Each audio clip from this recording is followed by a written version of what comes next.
January 2015, in Dhaka, Bangladesh. At the country's central bank, several employees receive the same email. At first glance, it seems harmless. A man named Ras El Alam wants to apply for a job at the central bank. The email contains a link to download application documents. At least one employee downloads the file. What no one in Dhaka knows at that moment, the central bank has just become the target of a hacker attack. Only minutes after the click, intruders are inside the bank's systems preparing a robbery. But this is no ordinary theft. This is about billions, not millions. And the hackers are not ordinary criminals. Their trail leads through the United States, Sri Lanka, and the Philippines, all the way to North Korea. The application from Ras El Alam is a spear phishing email. That's what you call emails that are extremely targeted and designed to steal very specific access data. They are often tailored to the victim and contain malware attachments or dangerous links. In this case, the file was likely a remote access Trojan, or RAT. This malware allows hackers to spy on the victim over months. They can even remotely control the infected computer. Using this first access point, the hackers explore the central bank's internal systems with a very specific goal. They reach a computer used by an employee to operate SWIFT. SWIFT is the international communication network that banks around the world use daily to transfer millions of dollars. The attackers quietly observe how SWIFT is used and steal the employee's login credentials. Then they wait for an entire year. Dhaka, Friday, February 5th, 2016, 8:45 a.m. At the bank's headquarters, employees notice that the printer in the high-security room on the 10th floor is not working. This is no ordinary printer. It prints records of all SWIFT transactions. At first, nobody thinks much of it. Printers break all the time. But this malfunction is no coincidence. The hackers disabled the printer the night before. Without printed transaction records, the bank employees do not see what happened during the night.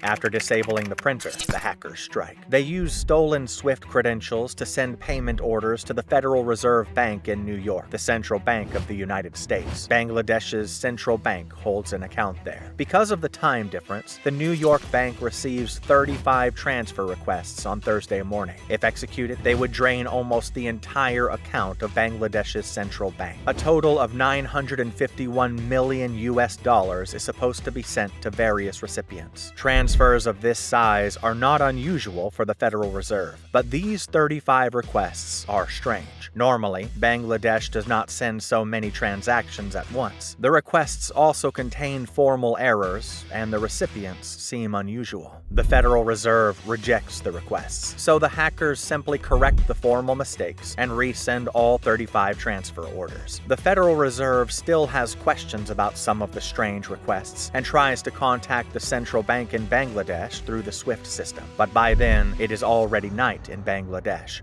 On Friday, still nobody in Dhaka notices what happened the night before. The printer is still broken, and no one sees the transfer orders or the inquiry messages from New York. Employees leave early because Friday is part of the weekend in Bangladesh. Only on Saturday at noon do employees finally get the printer working again. They see the transfer receipts, the inquiries from New York, and realize what happened. But the hackers also sabotage the SWIFT access system itself, so no one in Dhaka can send messages to the Federal Reserve through SWIFT. In panic, employees search on Google for a way to contact the Federal Reserve. They find an email address and send 3 emails. But that mailbox in New York is only checked on weekdays, and this is Saturday.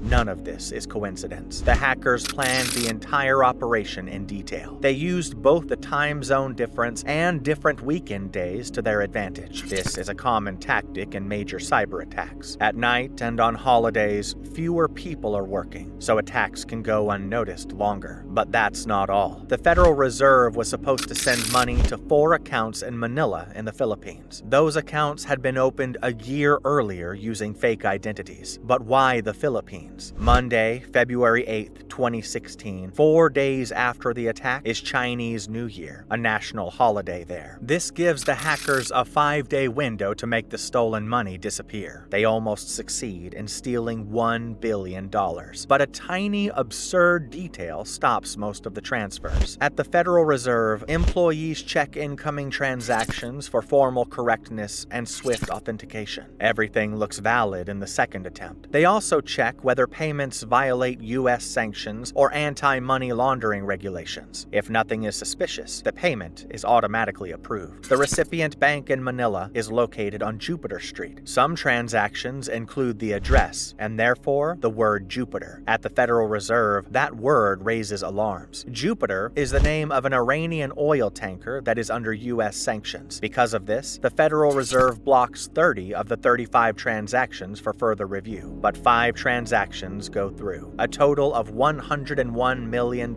is transferred. $20 million go to Sri Lanka to a charity called Shalika Foundation, but the hackers made a spelling mistake. They write Foundation instead of Foundation. A bank employee in Sri Lanka notices the unusually large amount and the typo. The transfer is canceled. In the end, instead of almost $1 billion, the hackers get away with only $81 million.